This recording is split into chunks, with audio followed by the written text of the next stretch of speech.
On this week's edition of New York Now, Governor Hochul gave herself 45 days to transition into office, and that ends this weekend. We'll see what she's done and what's ahead. Jimmy Vielkind from the Wall Street Journal and Marina Villeneuve from the Associated Press join me on that and the other news of the week. Then, Democratic Party leaders want other Democrats to stay out of the race for governor, but a primary is already brewing. New York City public advocate Jumaane Williams joins me to discuss his own potential campaign for governor. And later, thousands of New Yorkers still don't have access to high-speed internet. Gerald Camp reports on why and what can be done. I'm Dan Clark, and this is New York Now. Today, the Senate majority will pass legislation. I will fight like hell for you every single day, like I've always done and always will. Passing these bills on the floor, making yet another stand. Welcome to this week's edition of New York Now. I'm Dan Clark. We are now at the end of Governor Kathy Hochul's self-imposed transition period. When she was sworn in, Hochul said she would take 45 days to get settled and then run with it. And it has been a busy past 45 days. Hochul's had to deal with a mass transit crisis in New York City, historic flooding that killed more than a dozen people, the new school year, and of course, the COVID-19 pandemic. And during all of that, she's hired new staff, shook up her cabinet, and started to plan her agenda for next year. But Hochul also has a tough few months ahead in what will be another test of her ability to govern. 400 bills passed by the legislature are waiting to be signed. She has 3 months to figure out the state's $200 billion budget, and she also has a legislative agenda to build for next year.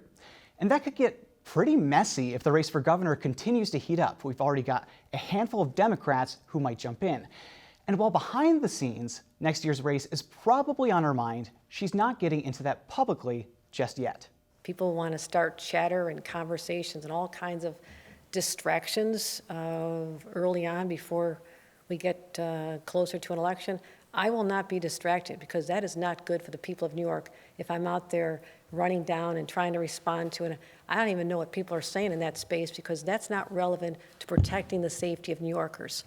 So let's get a sense of the governor's first 45 days and what's to come with Jimmy Vielkind from the Wall Street Journal and Marina Villeneuve from the Associated Press. Thank you both for being here. Thank you. Thank you. So it feels weird to me that it's only been 45 days because a lot has happened in that 45 days. And of course, before the 45 days, we had Governor Cuomo.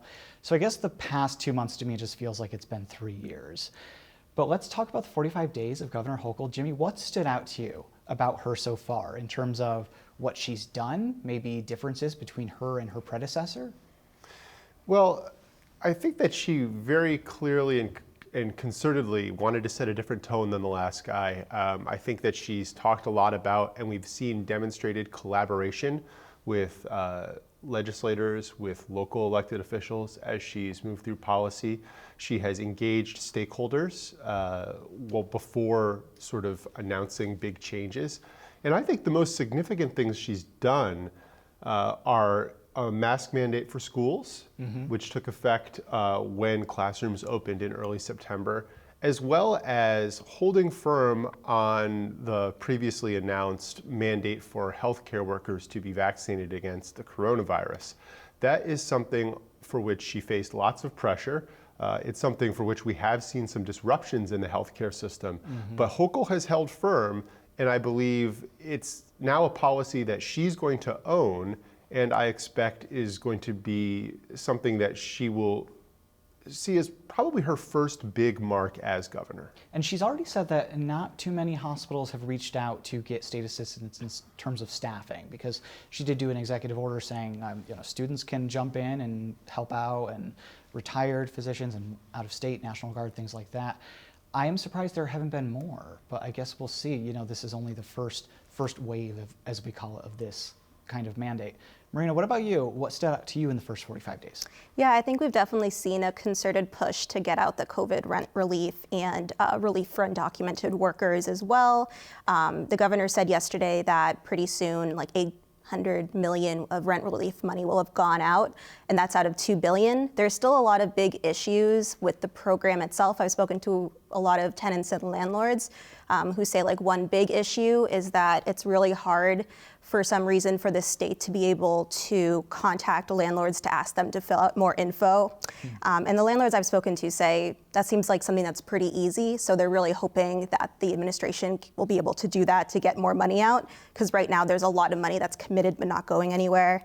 And we've also seen her talk a lot about transparency and speeding up the process for getting public records to the public who've requested them. I personally have gotten some FOIL requests that have been out there for well over a year, some of them, but a lot of others are still sort of being extended, and I'm not getting responses on. So it seems to be a mixed bag, but it's something that she's really stressing. Yes, I have filed my first FOIL request. I filed it, I don't know, I said it on the show whenever I filed it, so I guess look back at the episodes. And I haven't gotten a response yet in terms of, I haven't got my answers. It was a very simple one, so I guess we'll see. Jimmy, that's an interesting question to pose to you. You covered Andrew Cuomo during his entire tenure as governor. It's only been 45 days for Kathy Hochul, but how do we see the government transparency part playing out? Because obviously, I think that has to be a big part of her administration if she's going to really contrast with Cuomo and his numbers on the nursing homes. You know, we have seen more data being made public. The health department has made explicit a more fuller death toll, the numbers that are being reported by the state to the CDC, which include greater figures. And Marina did a lot of great reporting on that over the summer. Yeah. We've also seen new data on breakthrough infections being published. I think that any gubernatorial administration is going to talk about transparency and say it values transparency, and then still have some level of tactical positioning to ensure its own benefit. I don't think we're ever going to see a level of transparency that perhaps you get sometimes at a smaller local level, or that we as reporters would perhaps like to see. I have noticed an increase in responsiveness in my reporting over the last 45 days compared to the last administration. But I think it's still a little bit too early to tell. Yeah. But the signs have been trending positive from where I sit. So Marina, we have a very busy schedule ahead for the governor. She has to plan her agenda for next year. She has to put together a budget. What are you watching for in the next few months in terms of the Hochul administration? For your reporting, obviously, but what are the interesting things that you're looking at? Definitely, we know that the budget process is already underway with state agencies readying their proposals and their spending plans.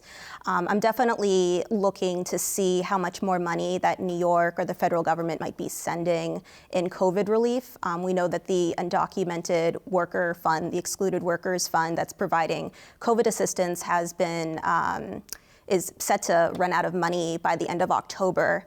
And originally, advocates had been pushing for as much as $3.5 billion, and lawmakers ended up passing about $2 billion. So there's a lot of need out there, and a lot of more people are qualifying for like the top level of aid, the $15,000 figure, which has meant that fewer people are getting the assistance than originally estimated. And the governor's also requested more funding from the feds for rent relief. Right. And that'll be interesting to see how that works out.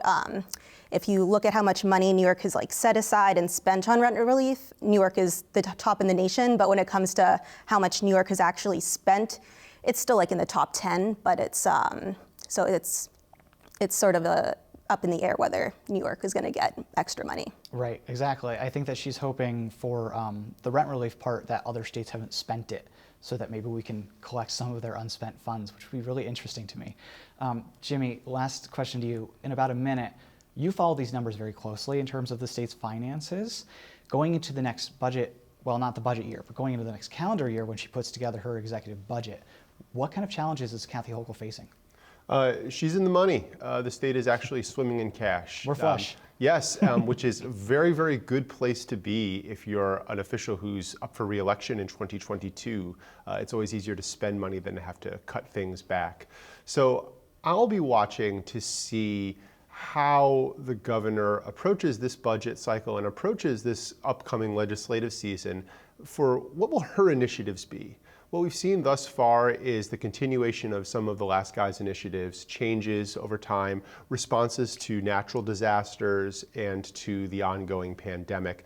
I'll be interesting to see where Kathy Hochul wants to put her stamp and come up with an idea. And I'm sure that expenditures and policy we'll be hearing more about in December and January. I'm excited to see it. Jimmy Vielkind from the Wall Street Journal, Marina Villeneuve from the AP. Thank you both so much. So it has certainly been a big week for politics in New York. We know a handful of Democrats are thinking about running for governor next year, challenging Governor Hochul for the top spot on the ticket. And while the primary won't be held until June, the Democratic Party is already trying to shore up support for Hochul. State Democratic Chair Jay Jacobs said this week that he doesn't want other Democrats to enter the race and split the party ahead of next year. And apologies for the quality, this was over Zoom. And I believe that a party torn apart by multiple candidates in multiple primaries for multiple offices will exhaust precious resources, divide us, and make us weaker in a year that we need to be at our strongest. That didn't sit well with some Democrats, including those considering their own run for governor. One of those Democrats is Jumaane Williams, who's openly exploring a bid for governor himself. He's the elected public advocate in New York City, and he was also the first person in the country with Tourette's syndrome to be elected. And if his name sounds familiar, you might remember that he ran for lieutenant governor in 2018 and almost beat Hochul in that race. We spoke this week. New York City public advocate Jumaane Williams, thank you so much for being here. Thanks so much for having me. Of course, anytime. So this week, State Democratic Chair Jay Jacobs said that he did not want a primary in the race for governor next year, challenging Governor Kathy Hochul for the ticket.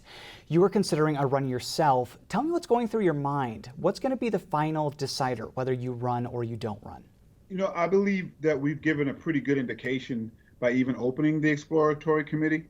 We did the same in 2018 when we ran for lieutenant governor, and we ultimately ran. But I believe it does make sense to open up an exploratory committee, share the vision that we have, and make sure that people are receptive to it. And so far, they really are, and we're very excited about moving forward.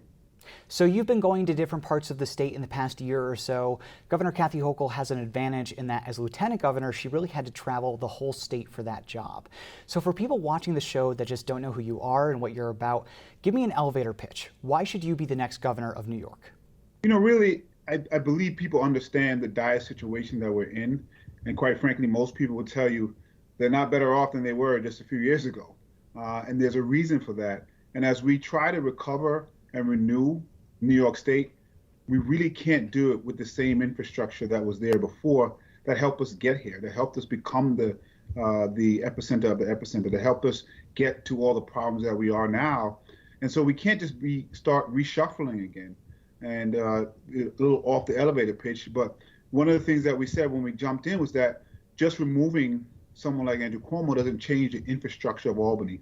And as you mentioned, you know, right after we said that, we saw the chair of the Democratic Party do what he always does and really try to push off a primary vote before we even had a chance to make our decision, which is the procedures of old. And we said before that the procedures of old can't work. And instead of focusing on a election coming up in November, which is a general election where there's a Democratic nominee in Buffalo going against a Republican-backed opponent, where neither Jay Jacobs actually or the governor would endorse, they're focusing on a primary in 2022 where he should actually be impartial. So tell me, why not Kathy Hochul? I think she's relatively new to a statewide audience. She said that she's tried to distance herself from former Governor Andrew Cuomo, who she was his LG. So tell me, why not Kathy Hochul to be the next elected governor of New York? You know, at the moment, we're trying to present the vision that we have, and we're trying to run for something, not necessarily against anyone. So we're going to try to stay focused in how we think the state should be run. I will say that most of what I'm thinking hasn't really changed since 2018. It's evolved, of course, because of the changes that have occurred. But when I ran in 2018, we said that Albany wasn't working then, and most people agreed. And we ran and said, well, what if we have a lieutenant governor that will have the courage to stand up vocally when something is wrong? and I actually believe if we had a lieutenant governor that did that for the past few years, we might not have gotten as bad as we did. And it's not to say, again, that it's any one person, but the lack of someone really standing up when someone's trying to cut Medicaid, or when someone is having ethical violations, much less the travesty that actually occurred that, brought the Governor Cuomo down, we might not have been in a situation. And so I think folks are trying to present themselves as, better flavors of a menu item. And I think people are understanding now we just needed an entirely new menu because the menu hasn't worked.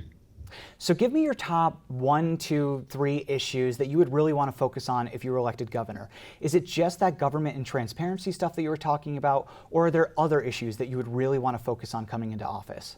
Well, we have a very good track record of making decisions what's best for the people we represent versus what's best politically. And so we have to have someone that's going to take the political risks as long as it's the right thing to do.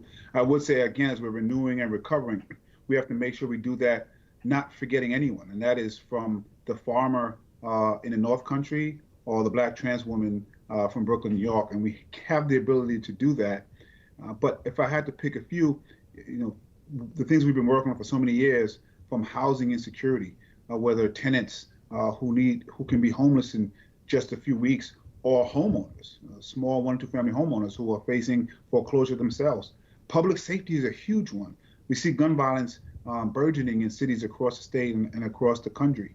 The access to mental health and health is tremendous. Climate change, education, and transportation are huge issues all across the state. And what we've learned is that many of these issues are very similar. They've tried to force this upstate, downstate divide. And when we ran last time, we realized that all of us combined and united can really address all of these concerns in a very good way if we have someone who's about erasing that divide and really using Albany for the benefit of all New Yorkers. So when you talk about cleaning up Albany, are we just talking about the governor's office, or are we talking about the legislature as well?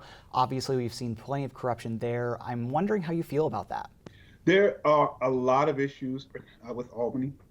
What it stems from is, the problems we've seen nationally.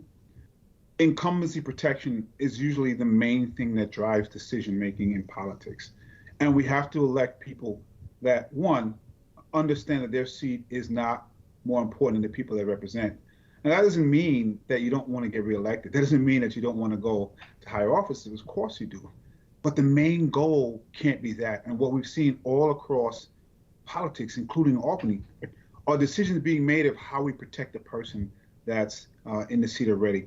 That is the same thing we saw with Jay Jacobs when he jumped out. It's about the incumbency protection, not about what's best for the people of the state. That alone, getting someone in who has shown that they will take the risks, that they will stand up even if other people aren't because it's the right thing to do, is a critical first step. You would think it's a simple thing, but it's not. And we've seen how it's played out time and time again, not just with Andrew Cuomo, but before him. People who are, as you mentioned, in other elected positions. And of course, there are people too often there who enrich themselves. And I think we can do that by starting from the head, by starting from the top. Someone who hasn't come up through the system that way, learning that way. But as I actually said, we have to call out the system. And hopefully that's beneficial to someone like me politically, but more important, it's beneficial to the people of the state of New York. All right, well, we will see how this all shakes out. Jumaane Williams, a potential candidate for New York governor next year, and the New York City public advocate. Thank you so much. Thanks for having me, and look forward to another discussion. And we have asked Governor Hochul to come on the show, but so far we haven't heard back from her campaign, and her office hasn't made her available just yet. But turning now to an issue that affects thousands of New Yorkers and became a lifeline during the pandemic, high-speed internet. Daryl Camp is here with more. Daryl. That's right, Dan. Access to broadband became really important last year during the pandemic when people had to work remotely and kids had to log on to go to school. And while the state has tried to create universal access to broadband, we're not there yet, and we don't know how that's going to happen. I spoke with lawmakers and experts for a closer look. Electricity, water, gas. 3 services that many New Yorkers would find it hard to live without. Over the past 18 months, those services were protected for those in financial hardship, and with many people working and learning from home, the pandemic shined a light on another service that is hard to live without: high-speed internet or broadband. Even pre-pandemic, access to broadband in New York has been an issue for years. Former Governor Andrew Cuomo even tried to kick one of the largest internet service providers, Spectrum, out of the state when the company was slow to expand internet access across New York. That's something the company agreed to do when it bought Time Warner Cable a few years back. That's gotten better, but thousands of New Yorkers still don't have access to broadband. And with how vital it's become to everyday life, some say it should be regulated as a utility, like gas and electric. Richard Berkeley leads the Public Utility Law Project.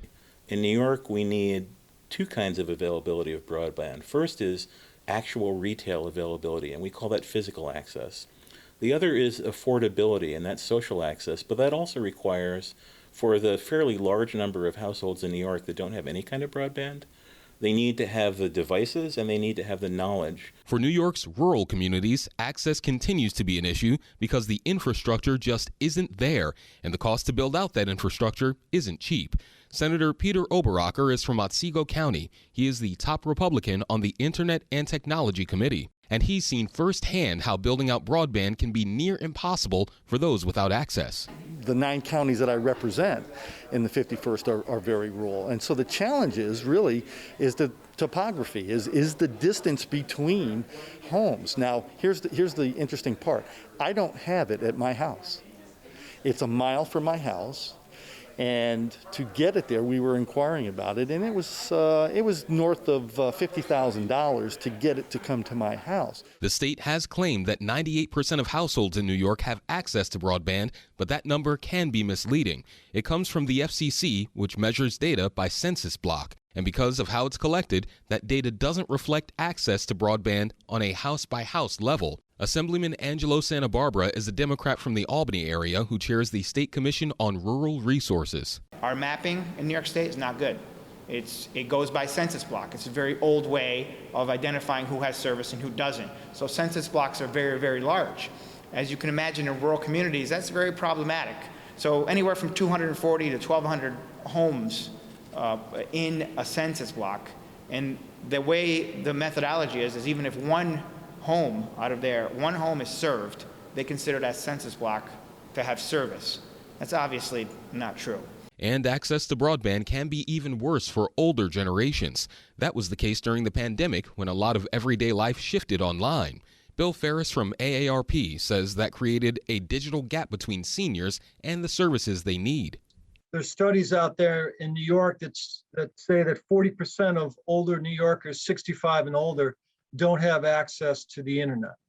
And that's a problem, especially with the increasing of the use of telehealth that we have seen during the pandemic, both for federal programs and state health care programs. Access to the internet is actually becoming essential here in New York, especially for the people we represent. But access to broadband isn't just an issue in New York's rural communities, it's also a problem in New York cities. Stuart Reed from the Harlem-based Digital Divide Partners works on providing access to people who live in public housing. He says that availability does not necessarily equal access. Of those 500,000 people, a full 50% do not have internet access at home. And that is compounded by the fact that 50% of the population is unemployed, and the average income of this group is at the poverty level, just hovering above $25,000. Reed says it would go a long way if there were free, universal internet access in public housing. But for rural New Yorkers, there's more to consider, like the infrastructure issue and the cost for providers. Senator Daphne Jordan represents a district in the Capital Region that has urban, suburban, and rural areas. And she says broadband expansion faces several hurdles, like something called the fiber optic tax. Because now, under New York state law, they have to pay for the right-of-way along the roads for which their broadband expansion is going to run. No other utility has to do that. Just place that on broadband provider. It's like one of those cheap money grabs. One solution, Jordan says, would be to issue tax credits to residents and businesses who have to pay providers to expand service into their area. But Oberacker, the senator from Otsego, says there's also a disconnect for some lawmakers between how access to broadband varies in rural areas versus cities. He says he'd like to bring other members of the Senate to his district to show them why it's different. And then that would lead for us to also educate, bringing in private industry, bringing in the actual suppliers and the same thing, and having that dialogue. But there could also be a common solution to help both rural and urban areas with broadband access, and that's funding. Here's Berkeley again. New York built the Erie Canal, the largest public-private project of its day, the most successful one ever built. So the Erie Canal was so successful, and it was a combination of private and public money, that even before it was finished, it had to be bigger to meet the needs of the state. And New York opened the West because of the Erie Canal. So I think we can do this kind of thing right. I think it's a shame that we have to, toss public money into this. But if we do this, then, we will get the outcome that we need. And in September, Governor Kathy Hochul announced the Broadband Mapping Consumer Survey with the goal of getting a more accurate picture of where broadband internet is available and how robust the service is. A final report is expected from the state sometime next May. All right, thank you so much, Daryl. Maybe we will see some movement on broadband under the Hochul administration. But we'll leave it there for this week. We'll see you next week. Thanks for watching this week's New York Now. Have a great week and be well.